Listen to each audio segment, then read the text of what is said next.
남편이 떠난 지 사흘째 되던 아침이었습니다. 박영자는 새벽 4시에 눈을 떴습니다. 옆자리가 비어 있었습니다. 38년을 함께 눌러온 그 자리가 이제는 차갑고 낯설게 느껴졌습니다. 손을 뻗어 시트를 한번 쓸었습니다. 그뿐이었습니다.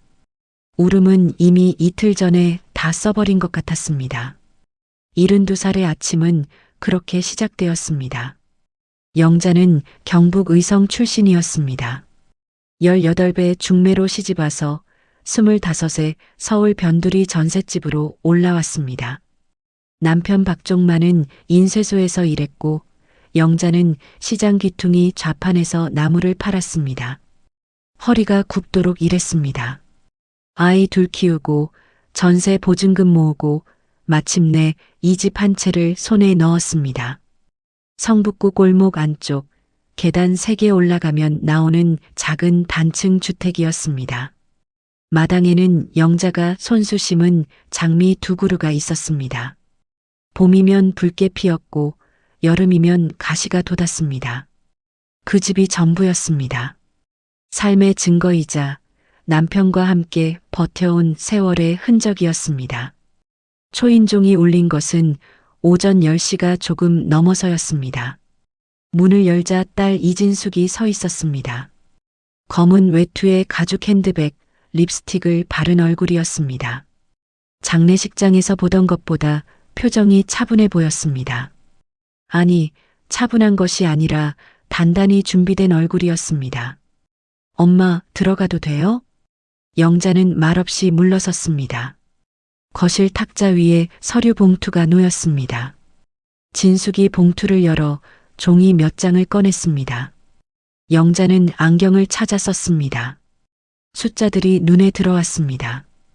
2천만 원, 담보 설정, 이자 연체, 낯선 회사 이름이 도장과 함께 찍혀 있었습니다.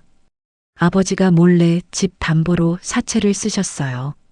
엄마한테는 말 못하신 것 같고요. 영자는 종이를 내려다보았습니다. 손이 살짝 떨렸습니다. 종만이 마지막 2회 동안 어딘가 초조해 보였던 것이 떠올랐습니다. 물어봐도 별거 아니야 하고 넘겼습니다. 그 말을 믿었습니다. 38년을 그렇게 믿고 살았습니다. 제가 매달 50만 원씩 보내드릴게요. 그걸로 이자 감당하고 나머지는 엄마 생활비로 쓰시면 돼요.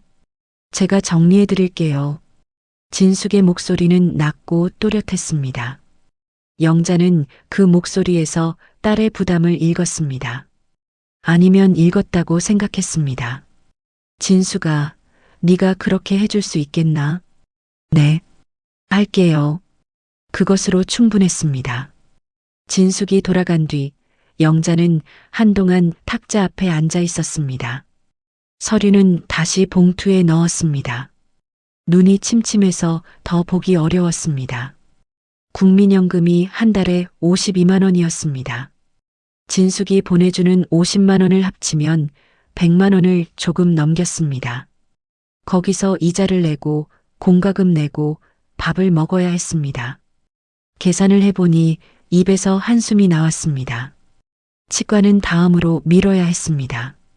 어금니가 시린 지 3달이 넘었지만 참을 수 있었습니다. 고깃집은 더 이상 혼자 가지 않기로 했습니다. 영자는 서랍에서 낡은 수첩을 꺼냈습니다. 겉표지가 달아 색이 바랬습니다. 첫 빈 페이지를 펼쳐 날짜를 썼습니다. 그 아래에 짧게 적었습니다. 빚갚기 시작. 한 달 뒤 진숙에게서 처음으로 송금 문자가 왔습니다. 이진숙 50만 원 입금. 영자는 문자를 2번 읽었습니다. 그리고 창문 너머 마당을 바라보았습니다. 장미가지가 찬바람에 흔들리고 있었습니다. 봄이 오면 다시 꽃이 필 것이었습니다. 이 집이 남아있는 한 그 꽃은 필 것이었습니다. 안도감이 가슴 한쪽을 채웠습니다. 그것이 가시가 되어 돌아올 줄은 그때의 영자는 아직 몰랐습니다. 전화는 오후 2시에 걸려왔습니다. 영자는 그때 부엌에 있었습니다. 된장찌개가 끓고 있었습니다. 혼자 먹기엔 넉넉한 양이었지만 오래된 버릇이었습니다. 남편이 떠난 뒤에도 냄비는 언제나 두 사람분이었습니다. 모르는 번호였습니다. 받을까 말까 잠깐 망설였습니다. 여보세요. 박영자 고객님 되시나요? 저는 은행 여신관리팀입니다. 여신관리팀. 낯선 단어였습니다. 네, 맞는데요. 고객님 명의로 된 부동산 담보대출건 확인차 연락드렸습니다. 혹시 최근에 대출 정리하셨나요? 저희 쪽 기록상으로는 현재 해당 주소지 담보대출 내역이 없는 걸로 나와서요. 영자는 냄비불을 끄지 않았습니다. 찌개가 끓어넘치는 소리가 뒤에서 들렸습니다. 없다고요? 네, 현재 고객님 명의 부동산에 설정된 담보대출은 존재하지 않습니다. 혹시 오래전에 정리하신 거라면 저희 쪽에서 착오가 있었을 수도 있어서요. 전화가 끊겼습니다. 영자는 한동안 수화기를 쥔 채 서 있었습니다. 찌개는 계속 넘쳤습니다. 가스 불꽃 위로 국물이 떨어지며 탁탁 소리를 냈습니다. 그 소리가 귓속에서 멀어지는 것 같았습니다. 서랍을 열었습니다. 두 번째 칸, 영자가 오랫동안 모아온 것들이 있었습니다. 공과금 고지서, 병원 영수증, 그리고 수첩. 10년 전 첫 페이지에 적어둔 그 수첩이었습니다. 빚 갚기 시작. 그 아래로 페이지가 차곡차곡 채워져 있었습니다. 날짜와 금액, 매달 빠지지 않고 기록한 것들이었습니다. 통장도 꺼냈습니다. 창구에서 직접 받아온 거래 내역서였습니다. 진숙이 보내준 돈, 영자가 지출한 돈, 그리고 매달 빠져나간 50만 원. 이자 명목으로 어딘가로 사라진 돈들이었습니다. 손가락으로 더해 보았습니다. 12달 10번, 120회, 50만 원씩 본인 국민연금에서 반을 공제하고 거기에 진숙이 보내준 돈까지 합산하면 6천만 원이 넘었습니다. 영자는 탁자 위에 통장을 내려놓았습니다. 천천히 의자에 앉았습니다. 창밖 마당에는 장미가지가 보였습니다. 봄이 지나고 여름이 왔다가 다시 겨울이 된 것이 10번이었습니다. 그동안 그 가지가 자라고 가시가 두꺼워졌습니다. 눈물이 나지 않았습니다. 그 대신 가슴 어딘가가 단단하게 굳는 기분이었습니다. 아들 준호에게 전화한 것은 그날 저녁이었습니다. 준호는 다음 날 아침 일찍 왔습니다. 회사를 반찬했다고 했습니다. 영자는 아무 말도 하지 않고 탁자 위에 통장과 수첩, 그리고 진숙과 주고받은 문자 목록을 출력한 종이를 올려놓았습니다. 복지관 직원이 도와줬습니다. 스마트폰 문자를 인쇄하는 방법을 몰랐기 때문입니다. 준호는 한 장 한 장 들여다보았습니다. 한참이 지나서 그가 입을 열었습니다. 어머니, 이거 사기예요. 말이 간결했습니다. 그래서 더 아팠습니다. 처음부터 빚이 없었던 거예요. 서류도 가짜일 가능성이 커요. 진숙이가 어머니한테 빚 있는 척하고 돈을 받아낸 거라고요. 영자는 테이블 위 수첩을 손으로 짚었습니다. 그럼 이게 다. 말을 잇지 못했습니다. 네. 준호가 짧게 대답했습니다. 그의 얼굴도 굳어 있었습니다. 그날 오후 진숙에게서 문자가 왔습니다. 엄마, 이번 달 거 언제 보내줄 수 있어요? 영자는 문자를 오래 바라보았습니다. 손가락이 자판 위에서 멈췄습니다. 분노가 올라왔습니다. 딸을 향한 분노인지 믿어온 자신을 향한 분노인지 구분이 되지 않았습니다. 아니면 둘 다였습니다. 잠시 후 영자는 답장을 보냈습니다. 내일. 그것뿐이었습니다. 밤에 영자는 다시 수첩을 펼쳤습니다. 맨 뒷장, 아직 아무것도 적히지 않은 새 페이지였습니다. 펜을 들었습니다. 날짜를 먼저 썼습니다. 그리고 그 아래에 천천히 적어 내려갔습니다. 6천만 원. 내가 보낸 돈. 돌려받을 것. 손이 떨렸습니다. 그래도 글씨는 또렷했습니다. 첫 페이지에서 시작된 수첩이 이제 다른 의미로 채워지려 하고 있었습니다. 빚을 갚던 수첩이 이제는 빚을 받아낼 수첩이 되려는 것이었습니다. 마당의 장미가지가 어둠 속에서 움직이지 않았습니다. 겨울이었습니다. 아직 봄은 오지 않았습니다. 그러나 영자는 수첩을 덮으며 생각했습니다. 봄이 오면 다시 시작할 것입니다. 은행 문을 처음 열었을 때 영자는 잠깐 망설였습니다. 평생 은행은 통장 만들거나 공과금 낼 때 드나들던 곳이었습니다. 상담 창구에 앉아 억울함을 꺼내놓는 일은 해본 적이 없었습니다. 준호가 옆에 없었다면 그냥 돌아섰을지도 몰랐습니다. 창구 직원은 친절했습니다. 그러나 친절한 만큼 단호했습니다. 고객님 명의 계좌에서 출금된 건 고객님이 직접 동의하신 거래라서 은행 측에서 할 수 있는 부분이 제한적입니다. 영자는 통장을 다시 핸드백에 넣었습니다. 말이 막혔습니다. 준호가 대신 몇 마디 더 물었지만 결론은 달라지지 않았습니다. 변호사 사무실은 은행에서 2블록 떨어진 곳에 있었습니다. 박소연 변호사는 30대 중반으로 보였습니다. 안경을 쓰고 있었고 말이 빠르지 않았습니다.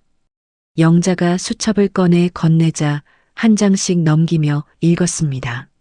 문자 출력본도 들여다보았습니다.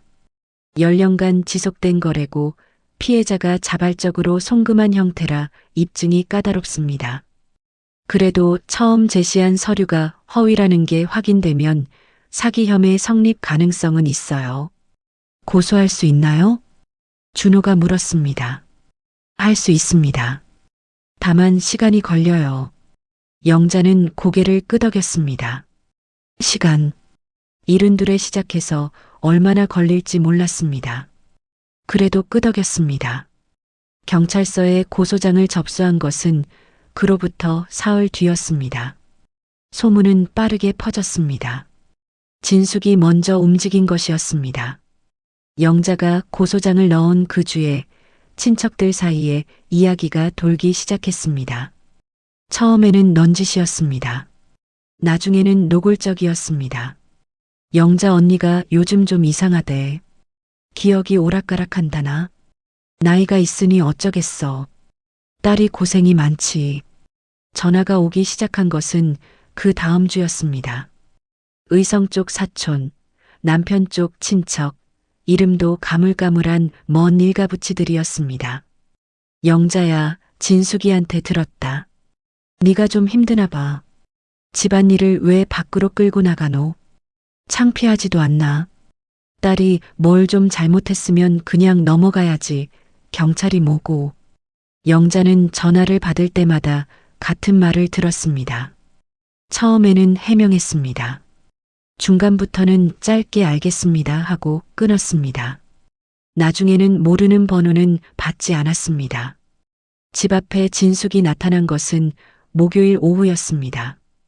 영자가 마당에 나와 장미가지를 손질하고 있을 때였습니다. 인기척에 고개를 들었더니 대문 밖에 진숙이 서 있었습니다. 코트깃을 세우고 있었습니다. 표정은 보이지 않았습니다. 엄마. 영자는 가위를 내리지 않았습니다. 들어와라. 여기서 할게요. 진숙이 낮은 목소리로 말했습니다. 엄마가 경찰에 고소장 넣은 거 알아요. 왜 이러는지 모르겠어요. 가족한테 이러면 어떻게 되는지 알아요? 나만 문제가 아니에요. 집안 전체가 망신이에요. 영자는 장미가지를 바라보았습니다. 겨울가지는 말라 있었습니다. 가시만 남아 있었습니다. 진수가, 네. 네가 가져간 돈이 6천만 원이다. 진숙은 대답하지 않았습니다. 엄마가 치과도 못 갔다. 고기도 못 먹었다. 그 돈으로. 대문 밖에서 침묵이 이어졌습니다. 그리고 진숙은 돌아섰습니다. 발소리가 골목 저편으로 멀어졌습니다. 영자는 가위를 다시 들었습니다. 손이 조금 떨렸지만 가지를 잘랐습니다. 이웃 박말순이 찾아온 것은 그날 저녁이었습니다. 말순은 같은 골목 끝 집에 사는 여자였습니다. 나이가 영자보다 3살 아래였고 남편 없이 혼자 살고 있었습니다. 자주 오가는 사이는 아니었습니다. 그러나 가끔 김치를 나눠 먹는 사이였습니다. 영자 씨, 소문 다 들었어요. 어떻게 지내나 싶어서. 말순이 손에 귤 한 봉지를 들고 있었습니다. 영자는 들어오라고 했습니다. 둘이 마주 앉아 귤을 까다가 말순이 먼저 입을 열었습니다. 나도 몇 년 전에 당했어요. 보이스피싱? 얼마나요? 800만 원. 한 달치 저금 다 날렸지. 경찰에 신고했는데 돌려받진 못했어요. 그래도 신고는 잘했다고 생각해요. 왜요? 안 하면 나만 바보가 되니까.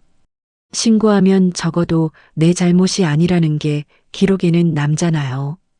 영자는 귤 껍질을 탁자 위에 내려놓았습니다. 나는 딸한테 당한 거라서 그게 더 억울하죠. 말순이 단호하게 말했습니다. 근데 영자 씨, 딸이라서 봐줘야 하는 건 아니에요. 딸이라서 더 끝까지 싸워야 해요. 아니면 평생 후회해요. 영자는 아무 말도 하지 않았습니다. 그러나 그 말이 가슴 어딘가에 박혔습니다. 가시처럼, 아프지만 빠지지 않는 것처럼. 준호가 다시 온 것은 주말이었습니다. 이번에는 혼자가 아니었습니다. 둘째 딸 미정과 막내 도윤이 함께였습니다. 미정은 대구에서 올라왔고 도윤은 직장을 마치고 바로 달려왔다고 했습니다. 거실 탁자 위에 노트북이 펼쳐졌습니다. 도윤이 타자를 쳤습니다. 미정이 문자 출력본을 순서대로 정리했습니다. 준호는 수첩을 보며 날짜와 금액을 다시 맞춰보았습니다. 영자는 그 옆에 앉아 필요한 것을 꺼내 주었습니다. 영수증, 통장, 오래된 메모지, 서랍 깊은 곳에서 나온 것들이었습니다. 3시간쯤 지나서 도윤이 말했습니다. 다 됐어요. 파일로 정리했어요. 변호사님한테 넘기면 돼요. 영자는 노트북 화면을 들여다보았습니다. 작은 글씨들이 빽빽하게 들어차 있었습니다. 10년의 기록이 한 화면에 담겨 있었습니다. 미정이 영자의 손을 잡았습니다. 엄마, 우리 있어. 짧은 말이었습니다. 영자는 고개를 끄덕였습니다. 목이 메었지만 삼켰습니다. 그날 밤 영자는 수첩을 펼쳤습니다. 3페이지의 날짜를 쓰고 잠깐 멈추었습니다. 그리고 적었습니다.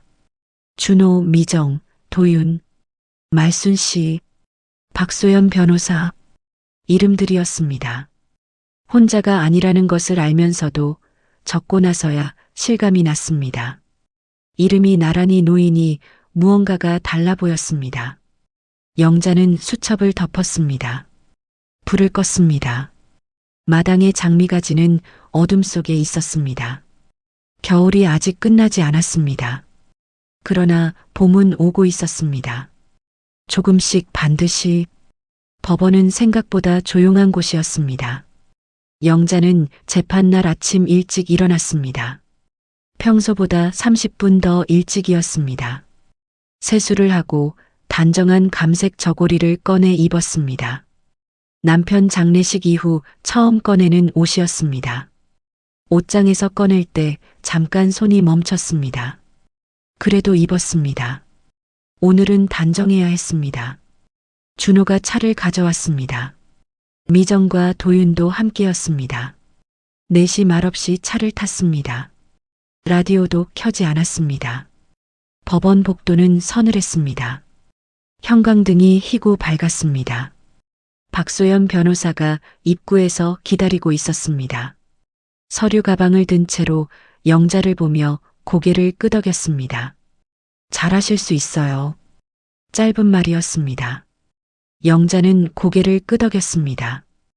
방청석에서 진숙을 처음 본 것은 개정 직전이었습니다. 진숙은 정면을 보고 있었습니다. 변호사가 옆에 앉아 있었습니다. 영자가 들어서자 시선이 잠깐 마주쳤습니다. 진숙은 바로 고개를 돌렸습니다. 영자는 자리에 앉았습니다.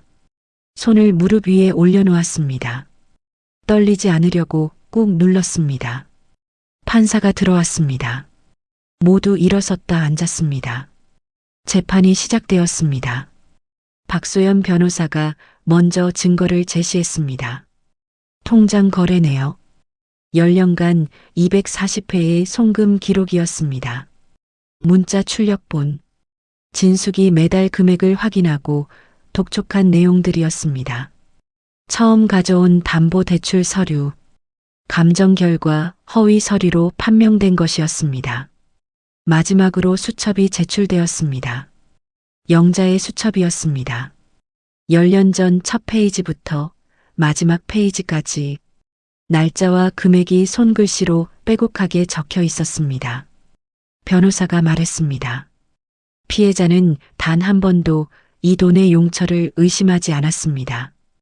의심하지 못하도록 처음부터 설계된 것이기 때문입니다. 진숙 측 변호사가 반박했습니다. 피고인은 모친의 생활을 돕기 위해 자발적으로 들인 돈을 수령한 것입니다. 강압은 없었고 피해자 역시 동의하에 송금한 것입니다. 영자가 증인석에 선 것은 그 직후였습니다. 판사가 물었습니다. 처음 딸이 가져온 서류 직접 확인하셨습니까? 네. 그 서류가 가짜일 수 있다는 생각은 하셨습니까? 영자는 잠깐 생각했습니다. 못했습니다. 딸이 가져온 거라서요. 딸에게서 대출의 구체적인 내용, 상환 방식, 채권자 정보 등을 설명받으셨습니까? 한 번도 없었습니다. 법정이 잠시 조용해졌습니다. 50만 원이 어디로 가는지 물어보신 적은요? 물었습니다. 이자 내고 나머지는 관리한다고 했습니다. 더 묻지 않았습니다. 딸이니까 믿었습니다. 영자는 그 말을 하고 나서 입술을 다물었습니다. 더 이상 덧붙이지 않았습니다. 진숙이 최후 진술을 할 때 영자는 정면을 바라보았습니다. 진숙의 목소리는 처음보다 작아져 있었습니다. 엄마를 도우려고 한 것이었습니다. 아버지가 돌아가시고 혼자 남겨진 엄마가 걱정되었습니다. 영자는 그 말을 들으며 손을 무릎 위에서 천천히 폈습니다. 걱정. 그 말이 어디까지 진심이었는지 알 수 없었습니다.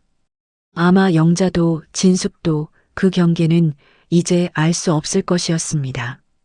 다만 영자는 알고 있었습니다. 걱정은 거짓 서류로 시작하지 않는다는 것을. 판사가 판결문을 읽기 시작한 것은 오후 2시가 조금 넘어서였습니다. 목소리가 법정 안을 채웠습니다. 피고인은 허위 서류를 이용하여 피해자를 기망하고 장기간에 걸쳐 금원을 편취한 사실이 인정됩니다. 이는 민법상 사기에 해당하며 영자는 숨을 참았습니다. 피해 금액 6천만 원과 위자료 2천만 원, 합계 8천만 원을 배상하도록 판결합니다. 아울러 본건을 형사 기소 검토를 위해 검찰에 송부합니다. 법정이 조용했습니다. 영자는 그 정적 속에서 천천히 숨을 내쉬었습니다. 옆에서 도윤이 손을 잡았습니다. 반대편에서 미정이 팔을 건드렸습니다. 준호는 말이 없었습니다. 그러나 어깨가 영자 쪽으로 기울어져 있었습니다. 진숙은 고개를 숙이고 있었습니다. 어깨가 작게 떨리는 것이 보였습니다. 영자는 그쪽을 오래 바라보지 않았습니다. 법원 밖으로 나오자 햇빛이 있었습니다. 2월의 햇빛이었습니다. 차갑지만 있었습니다. 영자는 계단 위에서 잠깐 멈췄습니다. 눈을 가늘게 떴습니다. 도윤이 팔을 내밀었습니다. 영자는 그 팔을 잡았습니다. 준호가 곁에 서서 말했습니다. 어머니 수고하셨어요. 영자는 대답 대신 가슴 쪽을 손으로 짚었습니다. 무언가가 내려가는 기분이었습니다. 오래 얹혀 있던 것이었습니다. 돌덩이라고 표현하면 맞을 것 같았습니다. 아주 무겁고 아주 오래된 돌이었습니다. 그것이 내려갔습니다. 미정이 물었습니다. 엄마, 밥 먹으러 가요. 뭐 먹고 싶어요? 영자는 잠깐 생각했습니다. 고기. 세 남매가 웃었습니다. 영자도 웃었습니다. 오랜만에 웃음이었습니다. 어색했지만 괜찮았습니다. 그날 저녁 집으로 돌아온 영자는 마당에 나섰습니다. 장미가지를 들여다보았습니다. 아직 겨울까지였습니다. 말라 있었고 가시가 돋아 있었습니다. 그러나 가지 끝에 작은 것이 보였습니다. 눈을 가까이 대었습니다. 아주 작고 단단한 연두빛 싹이었습니다. 아직 펼쳐지지 않은 봄의 시작이었습니다. 영자는 한동안 그것을 바라보았습니다. 수첩을 꺼내지 않았습니다. 아무것도 적지 않았습니다. 그냥 서 있었습니다. 그것으로 충분했습니다. 가시 위에서 시작된 것이 가시를 지나 이제 싹으로 돋고 있었습니다. 봄은 오고 있었습니다. 해시태그 챕터 5 제자리 돈, 새 이름의 장미. 판결 이후에도 세상은 천천히 움직였습니다. 법이 결론을 냈다고 해서 돈이 바로 돌아오는 것은 아니었습니다. 박소연 변호사가 설명해 주었습니다. 진숙의 자산을 확인하고 압류 신청을 하고 경매 절차를 밟아야 했습니다. 또 기다려야 했습니다. 영자는 기다리는 법을 알고 있었습니다. 평생 그렇게 살았습니다. 진숙의 아파트가 경매에 넘어갔다는 소식을 들은 것은 봄이 지나고 여름이 시작될 무렵이었습니다. 형사재판에서는 집행유예가 선고되었습니다. 전과가 없었고 피해자가 가족이라는 점이 참작되었다고 했습니다. 준호는 그 소식에 말이 없었습니다. 미정은 전화 너머에서 한숨을 쉬었습니다. 영자는 조용히 들었습니다. 그래도 기록은 남는 거지요? 박소연 변호사가 말했습니다. 네, 남습니다. 그럼 됐습니다. 영자는 전화를 끊었습니다. 창밖을 보았습니다. 장미가 붉게 피어 있었습니다. 올해도 피었습니다. 돈이 들어온 것은 그의 가을이었습니다. 전액은 아니었습니다. 경매 낙찰금과 진숙의 다른 자산을 합산해 4,300만 원이 회수되었습니다. 나머지는 진숙이 분할 상환하기로 합의했습니다. 언제 다 받을 수 있을지는 알 수 없었습니다. 그래도 영자는 통장을 열어 숫자를 오래 바라보았습니다. 처음 할 일은 정해져 있었습니다. 집수리였습니다. 욕실 타일이 오래전부터 들떠 있었습니다. 창틀도 낡아서 겨울마다 바람이 들어왔습니다. 영자는 동네 공사업체에 전화해서 견적을 받았습니다. 대화를 직접 했습니다. 사인도 직접 했습니다. 수리가 끝난 날 욕실에 들어가 보았습니다. 새 타일이 반들거렸습니다. 손으로 한번 쓸었습니다. 남편이 살아있을 때 고쳐달라고 했던 것이었습니다. 그때는 돈이 없었습니다. 이제야 되었습니다. 늦었지만 되었습니다. 다음은 도윤이었습니다. 막내가 학자금 대출을 아직 갚고 있다는 것을 영자는 알고 있었습니다. 준호에게서 들은 것이었습니다. 영자는 도윤에게 전화했습니다. 얼마 남았냐? 엄마, 괜찮아요. 제가 갚을 수 있어요. 얼마 남았냐고. 도윤이 잠깐 멈추었다가 말했습니다. 1,200만 원이요. 계좌번호 줘라. 엄마, 줘라. 다음 날 이체를 했습니다. 도윤에게서 전화가 왔습니다. 말을 잇지 못하는 것이 수화기 너머로 들렸습니다. 영자는 짧게 말했습니다. 네 덕에 엄마가 이긴 거다. 고맙다. 전화를 끊고 나서 영자는 잠시 그대로 앉아 있었습니다. 가슴이 이상하게 따뜻했습니다. 쓸쓸하지 않은 따뜻함이었습니다. 노인복지관에서 연락이 온 것은 겨울 초입이었습니다. 담당 사회복지사가 조심스럽게 물었습니다. 어르신, 혹시 다른 어르신들께 경험을 나눠주실 수 있으실까요? 가족 사기 피해 사례가 생각보다 많아서요. 영자는 잠깐 생각했습니다. 제가 잘할 수 있을지 모르겠는데 그냥 겪으신 것만 말씀해 주셔도 됩니다. 특강이라고 부르기엔 소박한 자리였습니다. 복지관 강당에 의자 30개가 놓였고 절반쯤 찼습니다. 영자는 앞에 서서 준비해온 종이를 들었습니다. 그리고 내려놓았습니다. 종이 없이 말하기로 했습니다. 저는 딸한테 10년 동안 6천만 원을 줬습니다. 빚이 있다는 말을 믿어서요. 그 빚은 없었습니다. 강당이 조용해졌습니다. 가족이라서 믿었습니다. 가족이라서 묻지 않았습니다. 그게 잘못이었습니다. 믿는 것과 확인하는 것은 다른 겁니다.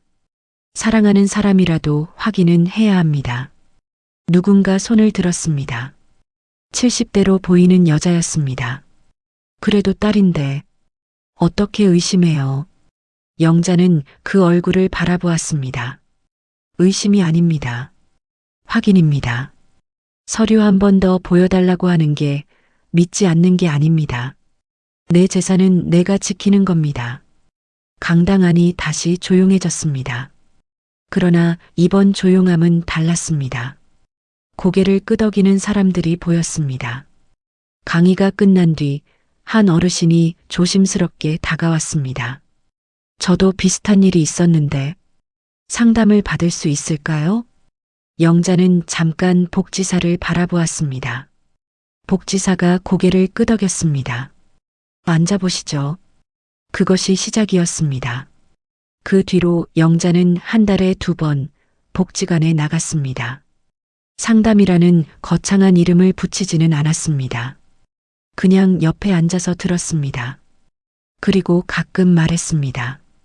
자신이 겪은 것을. 어느 날 저녁 영자는 수첩을 펼쳤습니다. 오래된 수첩이었습니다.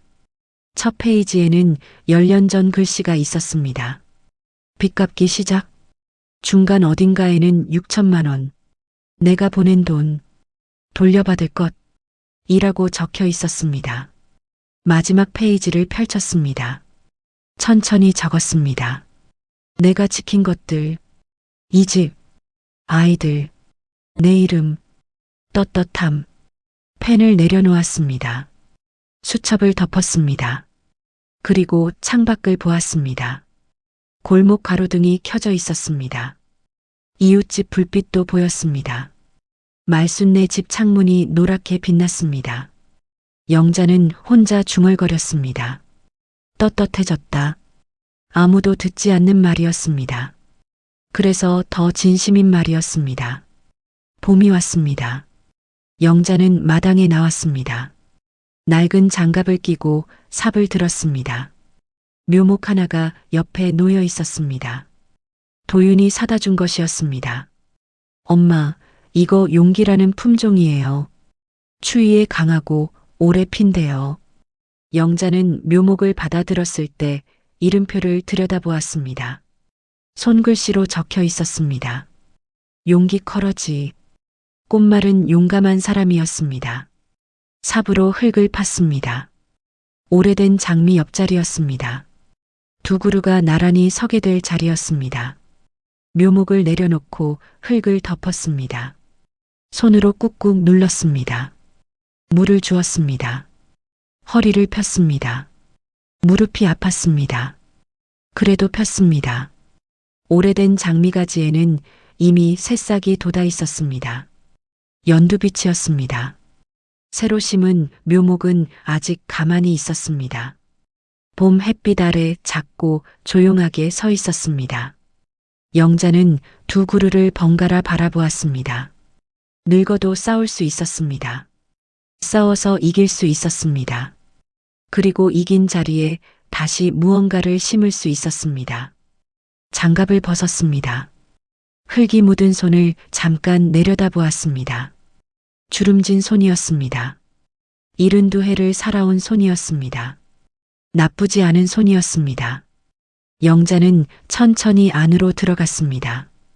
부엌에 불을 켰습니다. 냄비를 올렸습니다. 오늘은 두 사람분이 아니었습니다. 조금 더 넉넉하게 끓일 생각이었습니다. 말순이 오기로 했기 때문입니다. 골목 어딘가에서 바람이 불었습니다. 마당의 장미가지가 흔들렸습니다. 봄이었습니다.